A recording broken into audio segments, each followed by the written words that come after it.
ایک P H D scholar تھا۔ اب شروع سے جس طرح اس کا والدین نے ذہن بنایا ہوا تھا کہ اسلام بہت غلط مذہب ہے، معاذ اللہ، اس طرح کی باتیں اس کے ذہن کے اندر بٹھائی ہوئی تھی اور دین اسلام کے اس کو قریب بھی نہیں جانے دیتے۔ اب ہوا کیا کہ اس نے میتھ کے اندر پی ایچ ڈی کی ہے، ایم فل کی ہے۔ اب آہستہ آہستہ وہ جب آگے بڑھا، ریسرچ کرنا شروع کی، تو ایک دن اس نے سوچا کہ یار میں دین اسلام کو پڑھتا نہیں ہوں، لیکن چلو آج مسلمانوں کی کتاب قرآن مجید میں اٹھاتا ہوں، اس کے اندر جو غلطیاں ہیں میں اس کو نکالنے کی کوشش کرتا ہوں، معاذ اللہ۔ تو اس نے کیا کیا، قرآن پاک اٹھایا، اس کو پڑھنا شروع کیا۔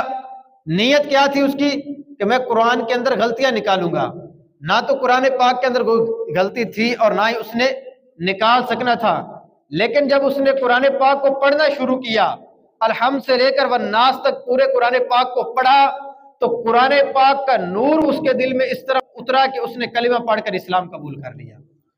وجہ کیا تھی کہ اسے پہلے دین اسلام کے بارے میں معلومات ہی نہیں تھی، لیکن جب اس نے قرآن پاک کو پڑھا، اس کی جو ہے وہ ترجمے کو صحیح طریقے سے سمجھا، تو اللہ تبارک و تعالیٰ کی وحدانیت کا اس نے اقرار کر لیا۔ اسے پتہ چل گیا کہ یہ مذہب حق اور سچ ہے، اس کے اندر کوئی جھوٹ نہیں ہے، اور فوراً کلمہ پڑھ کر اس نے اسلام قبول کر لیا۔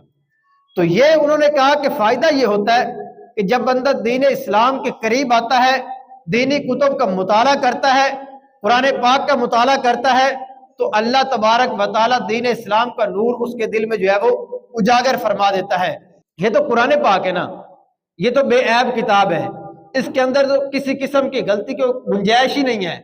اگر دینی کتابوں کا بھی مطالعہ کریں تو اس طرح کے کئی واقعات ہیں کہ غیر مسلم دینی کتابوں کا مطالعہ کرنے کی برکت سے اسلام قبول کر لیتے ہیں۔ اس کی وجہ کیا ہے کہ جب وہ اسلام کو اچھے طریقے سے پڑھتے ہیں، قریب آ کر دین اسلام کو سمجھتے ہیں، تو ان کو پتہ چل جاتا ہے کہ یہ دین حق اور سچ پر مبنی ہے۔